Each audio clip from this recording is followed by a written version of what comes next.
Jadi di video kisah nyata mengerikan untuk kali ini, gue akan membahas kasus yang menurut gue paling brutal yang pernah gue bahas. Nanti di akhir video gue akan mengatakan motif yang sebenarnya. Dijamin lo bakal terkejut sejadi-jadinya saat mendengar motifnya. Jadi sebelum kita mulai ke kisahnya, hai semua, nama gue Didis, gue dari Indonesia. Subscribe channel ini, nyalakan notifikasi bel supaya tidak ketinggalan video gue creepy dan kriminal. Setelah sudah siap, mari kita ke kisah nyata untuk malam hari ini.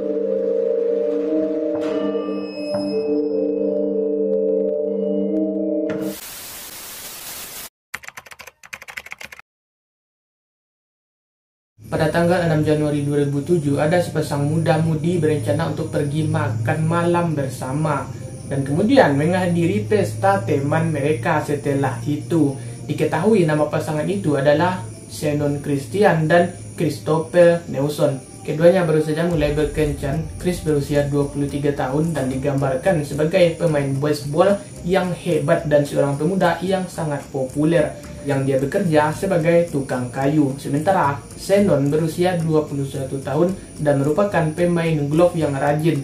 Dia juga belajar sosiologi di Universitas Tennessee. Shannon pergi ke apartemen temannya untuk bersiap-siap untuk pergi ke acara temannya. Sementara Chris, dia saat itu terlambat dan Shannon menyuruh temannya untuk pergi ke pesta tanpa dia dan bahwa dia akan menunggu Chris untuk menjemputnya sekitar pukul 8 malam. Lantas temannya pergi duluan tuh menuju pesta dan sementara Shannon tinggal dan menunggu Chris selaku pacarnya tadi. Tetapi untuk beberapa alasan mereka tidak kunjung datang ke pesta teman-temannya. Pasangan muda-mudi itu menjadi khawatir mengapa mereka tidak pernah datang. Jadi mereka mulai menelpon dan mengirim pesan teks, tetapi mereka tidak mendapat tanggapan apapun. Kekhawatiran itu semakin bertambah seiring berjalannya waktu. Sekitar pukul 11 malam, dua teman Chris pergi ke apartemen tempat Shannon bersiap-siap tadi. Dan di sana mereka menemukan truk Chris di tempat parkir, tetapi mereka tidak dapat menemukan Shannon.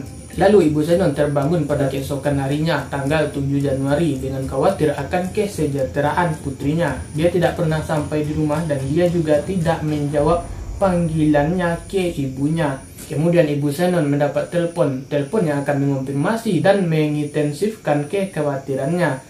Sahabat Shannon telah menelponnya dan mengatakan kepadanya bahwa pasangan itu tidak pernah datang ke pesta dan bahwa SUV-nya tidak dapat ditemukan. Kemudian hanya beberapa saat kemudian, manajer Shannon menelpon untuk menanyakan apakah dia baik-baik saja karena dia tidak pernah masuk kerja hari itu. Saat ini ibu Shannon takut yang terburuk, lalu dia menelpon 911 dan Chris juga ikutan hilang.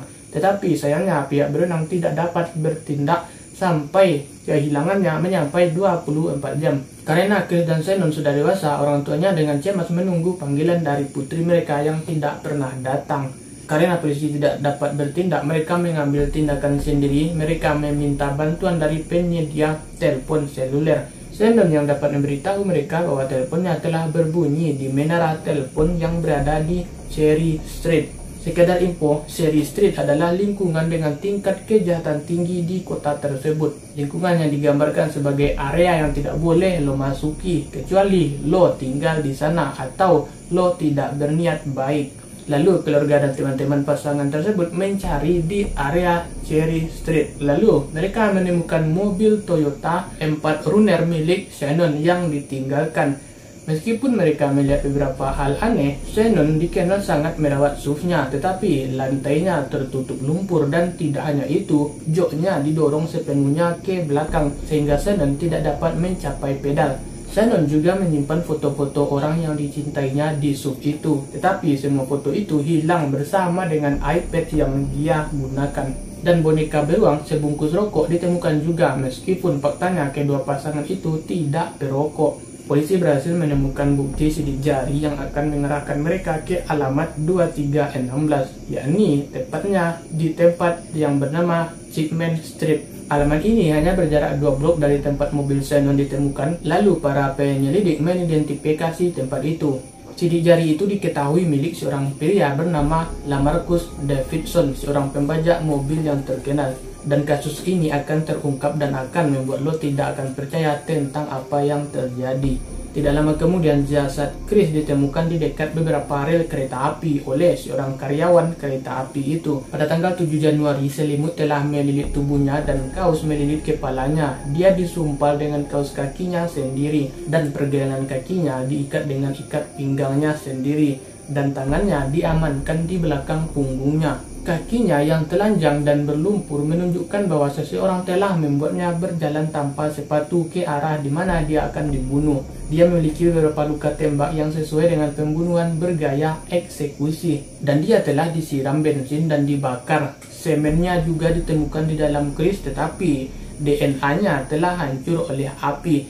Jadi bagaimanakah ini bisa terjadi? Sekarang mari kita putar balik dan kembali ke saat teman Shannon meninggalkan kompleks apartemen.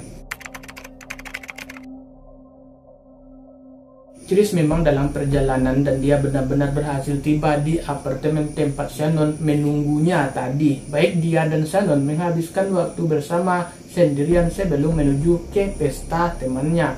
Mereka berdiri berbicara di luar sisi pengemudi. Di tempat sub saling berpelukan dan berciuman di tempat parkir, meskipun mereka sama sekali tidak menyadari bahwa mereka sedang diawasi oleh sekelompok pembajak mobil. Dalam sekejap mata pasangan muda itu mengarah ke belakang. Di belakang sudah ada senjata yang mengarah ke kepala mereka.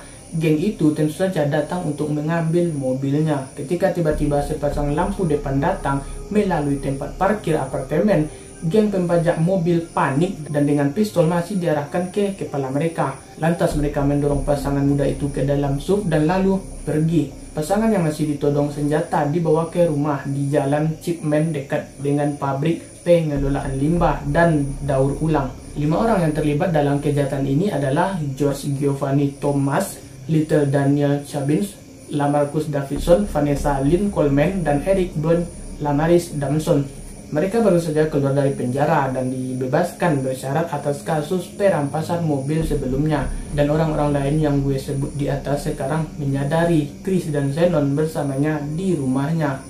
Kelima orang itu digambarkan tidak stabil dan dikenal suka membuat masalah.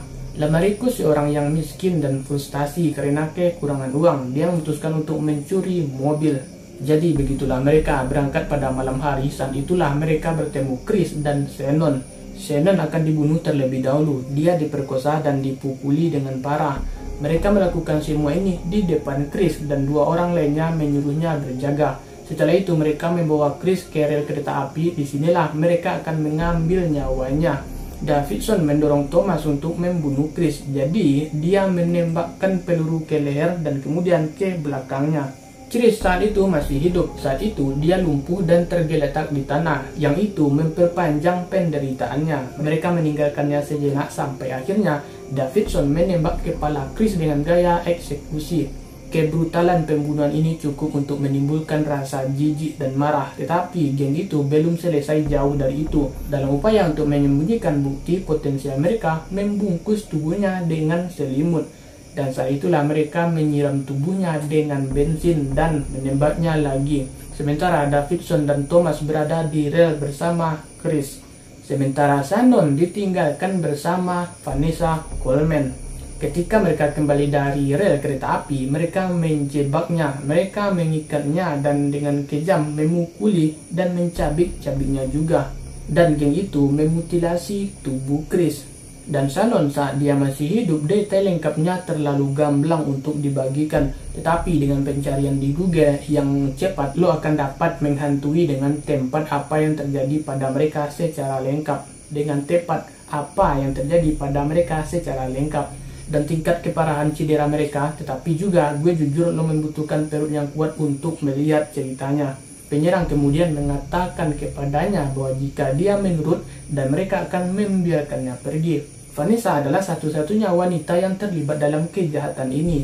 Ini sepenuhnya menyadari apa yang terjadi pada Shannon. Selama penyiksaan 24 jam terhadapnya, dia tidak melakukan apapun dan tidak berusaha membantunya selain sesekali membawakannya air.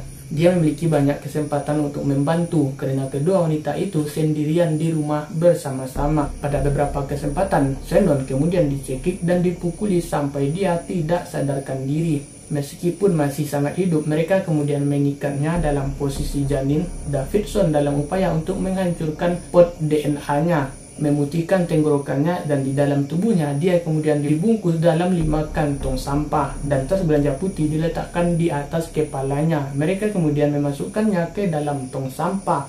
Shannon perlahan-lahan lemas dan meninggal dunia. Matanya terbuka ketika dia meninggal dan tubuhnya akan segera ditemukan oleh pihak berwenang. Dan sampai kita ke awal video tadi, sebelum polisi berhasil menemukan DNA pada sebuah amplop di mobil Shannon. Jadi polisi pergi ke 2316 Chickman Street pada tanggal 9 Januari. Ketika mereka tiba, mereka menemukan rumah itu dalam keadaan kosong. Ketika mereka melihat sekeliling rumah, mereka menemukan tubuh Shannon di tong sampah di bagian dapur. 5 ketong sampah besar yang dibungkus Davidson memiliki sidik jarinya di atasnya bersama dengan spremnya juga ada di sana. Semua harta miliknya yang hilang dari mobilnya ditemukan di rumah mereka juga. Sprem Davidson ditemukan di celana jeans Shannon dan sprem Kobe juga ditemukan di celana jeans dan sweaternya juga. Polisi juga menemukan selongsong peluru yang cocok dengan peluru yang digunakan untuk membunuh Chris. Pada tanggal 11 Januari, mereka berlima ditangkap dan didakwa atas pembunuhan Chris dan Shannon. Eric Boyd dan Vanessa didakwa sebagai kaki tangan kejahatan tersebut, tetapi Coleman ditangkap atas pembunuhan. Setelah penangkapan, sebuah jurnal ditemukan yang mengatakan bahwa tadi malam adalah salah satu dari yang terparah. Jurnal itu berisi, "Kami tinggal dengan seorang pecandu narkoba yang sangat keren. Salju turun sedikit tapi sudah mencair. Mari kita bicara tentang petualangan saya yang mengalami petualangan yang sangat hebat. Sejak saya berada di Big Ten, dunia ini gila akhir-akhir ini. Tetapi saya menyukai petualangan yang menyenangkan dan pelajaran yang saya pelajari ini akan menjadi tahun yang panjang dan menarik."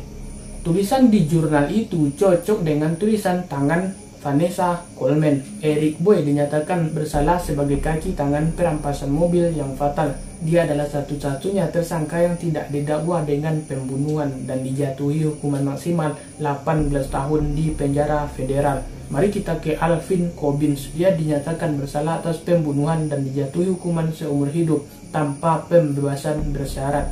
Lemaricus Davidson dinyatakan bersalah. Juri memutuskan bahwa ia harus menerima hukuman mati dan hakim mengatakan kejahatan itu adalah salah satu kasus paling kejam dan tidak manusiawi yang pernah dilihatnya. Ia juga mengatakan bagaimana orang yang dapat terlibat dalam jenis perilaku ini tidak dapat dijelaskan dan tidak ada hukuman yang cukup berat untuk menghukum Anda atas perilaku yang telah Anda lakukan. Mahkamah Agung menjatuhkan hukuman mati padanya pada tahun 2016. George Thomas dinyatakan bersalah atas beberapa tuduhan dan dijatuhi hukuman penjara seumur hidup tanpa kemungkinan pembebasan bersyarat. Sementara Vanessa Coleman dibebaskan dari pembunuhan tingkat pertama, tetapi dinyatakan bersalah atas tuduhan yang lebih ringan dan ia dijatuhi hukuman 53 tahun penjara. Perusahaan pengelolaan limbah yang berlokasi di dekat tempat pasangan muda itu disiksa membeli properti itu dan menghancurkannya dan mengubahnya menjadi tugu peringatan untuk menghormati mereka. Jadi gue kira yang membuat lo bertanya-tanya adalah mengapa mereka melakukan ini? Apa yang menjadi motivasi mereka untuk mengambil nyawa pasangan muda ini?